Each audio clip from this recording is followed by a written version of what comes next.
Ahoy! Here's a little bonus treasure from our episode, Audacious at Sea, Wisdom from Strangers on a Cruise Ship. I spent a blissful vacation week aboard the MSC Meraviglia with about 5,000 fellow humans, sailing from Brooklyn to the Bahamas and back. And because we couldn't fit everyone I talked with into the on-air version, this bonus gives you even more of the voices and stories I found along the way. Somewhere in between sunrise coffees and late-night pizza buffets, I asked passengers and a few locals in Nassau to share their favorite piece of life advice. And that opened the door to conversations that went way beyond advice and into the good, surprising stuff, the values and ideas that people have carried with them much of their lives. We'll begin with Latisha from the Bronx. She asked us to keep her last name private. Be kind to people because it comes back to you. Enjoy life. It's short. What have you changed your mind about? Your mother was right. As a parent myself, I see why my mother made certain decisions. And I understand those decisions as an adult. And why I will also have my child to would like them to make a particular decision, because I know ultimately it'd be the best thing. In the long run, it'd be probably what was best for them. What do you wish most for your child? That she puts God first, that she's successful, and that she has joy. Because those are things that nobody could really take for you. You know, she has God in her life and she's happy. How has your relationship with God changed over your life? If I may be honest, sometimes being a little disappointed with certain outcomes, sometimes God don't allow things to happen, which is beneficial. Sometimes it's good. But sometimes just being a little bit upset. But God, he all right. He's God. He can handle that. He don't care about me being upset. I'm still his child, so. It's like when your child cries, you're like, yeah, I get it. All right. You'll understand. Like that, going back to my mother was right. When you meet people who say they have no relationship with God, they don't think God exists, what does that stir up in you? It's more saddening for me. Because, look,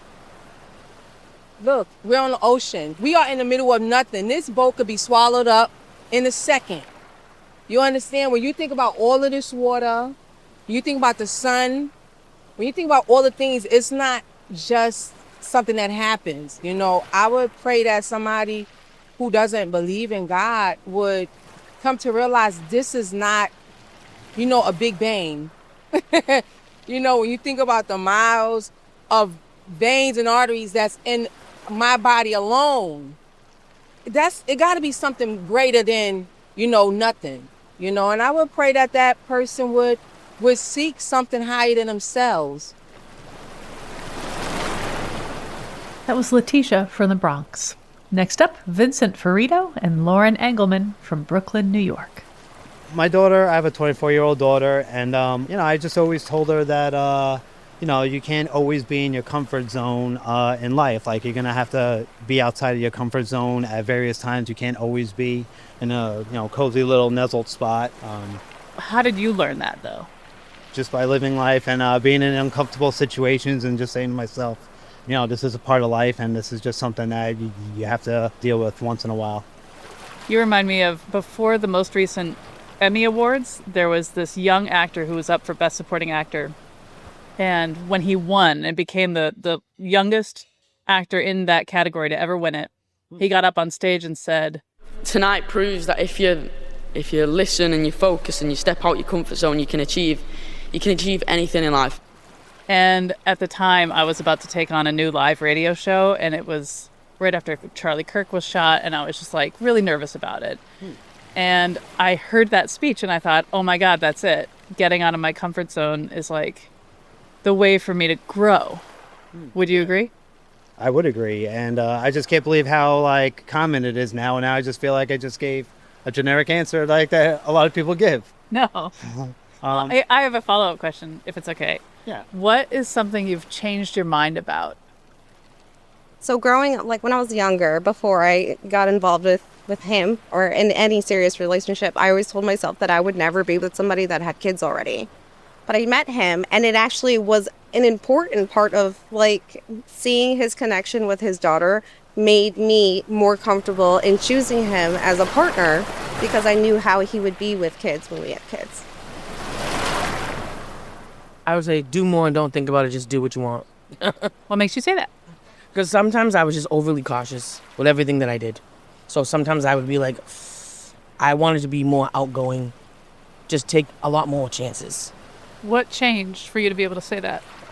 I got older, and I just realized that you're missing things when you overanalyze, overguess. I was just a nervous service all the time, and I just had to, relax. Just relax. It's not that serious. You can just do it. You can do it again. You can not do it. You can go forward. You can go left. You can go right. Just do it. What about you? Any advice come to mind? Oh, this is the matriarch. Okay. Live your life to the fullest. Don't let anyone else's decision make decisions for you. What's something you've changed your mind about? Everything I did was planned, and it was kind of like, do what you're supposed to do. Go there. Now I'm kind of like, if you don't like something, remove yourself. If you don't like it and it doesn't satisfy you and you feel stressed, you don't gotta stay because you only live once and nobody's been back from the other side, so we don't know what it is. You could be an ant. So you just need to relax. That was Brittney and Jeana Lockhart from New Bedford, Massachusetts. You also heard from Vincent Ferrito and Lauren Englemann from Brooklyn, New York. One of our stops on the ship was Nassau, Bahamas. On the streets and in the shops, I met with people who had a lot of great advice and outlooks on the world, starting with Barbara Williams. So always be kind, Why do you say that? because it's easy. What about somebody who says, no, it's not easy. I have a really hard time being kind because life is hard. There's always a diamond in the rough. There's always something, life is hard, but there's always something positive you can take out of that. It's always. And that's my 5 cents on that. What is something you did in your life that you are really proud of? Kids. Kids? How many kids do you have? 4. Woo! Did you always know you wanted to be a mom? No, it just happened. Okay, what do you wish you knew when you had your first child? What do you wish you knew about parenting that now you totally understand? Not to have no more. Not to have any more. It hard. I must say it hard. I've been a single parent. Ooh. Yeah, it's rough. But thank God they of age. They could do for themselves now. You said thank God. Did you always believe in God? Yeah. I still give thanks because it could have been worse. What do you say to somebody who isn't sure about there being a God and they feel like probably not, we're all just cells and when we die we're just going to go poof? What would you say to them? I just tell them keep the faith. There's a God. If it wasn't a God, who made the sun, the ocean? Simple. All right, my last question is, you live in Nassau.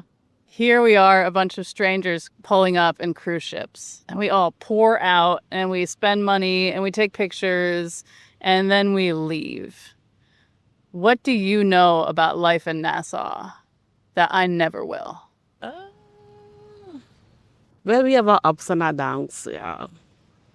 But that's all right. That's all right. Yeah.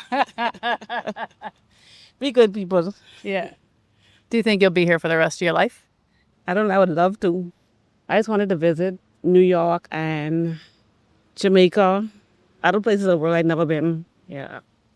Well, if you want to come back on that ship with me, we're going to New York. Okay, let's go. Let's go.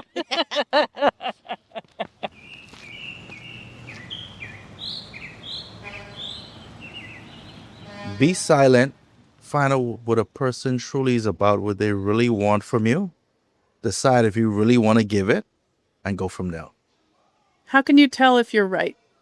That's the thing. You can't really tell. Time tells, and sometimes it's 2 days from now, sometimes it's years from now. Life is a process, and we just figuring it out as we go along. I wonder what you wish people who knew you saw more of in you, like a trait you feel like is underappreciated in your life. I would say loyalty.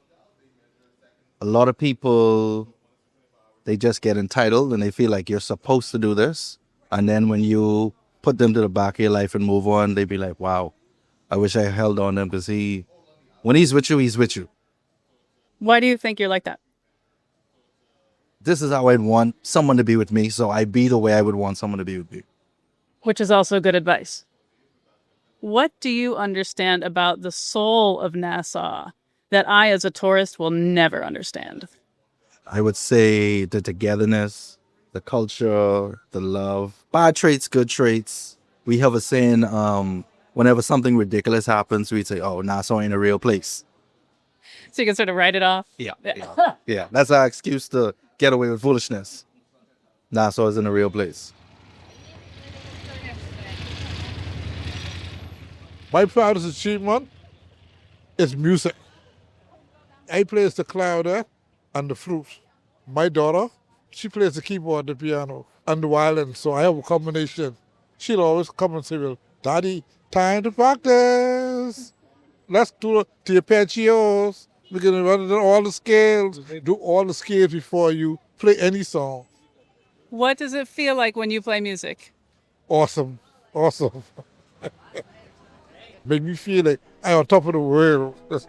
And I love it. That was Henry Armbrister. You also heard from Nassau residents Barbara Williams, Dellie Maycock, and Giovanni Ferguson. If you missed the main episode, where I talked with 20 more thoughtful humans from the same sailing adventure, go listen to it right next to this one in the podcast feed. And hit subscribe so you don't miss the next ship that pulls out of this public radio port. Audacious is always lovingly produced by Jessica Severin DeMartinez, Meg Fitzgerald, and Robin Doyon Aitken at Connecticut Public Radio in Hartford. Check out all of our episodes at ctpublic.org/audacious. Stay in touch with me on the socials at Chion Wolf. You can always send an email to audacious@ctpublic.org. Peace and happy sailing.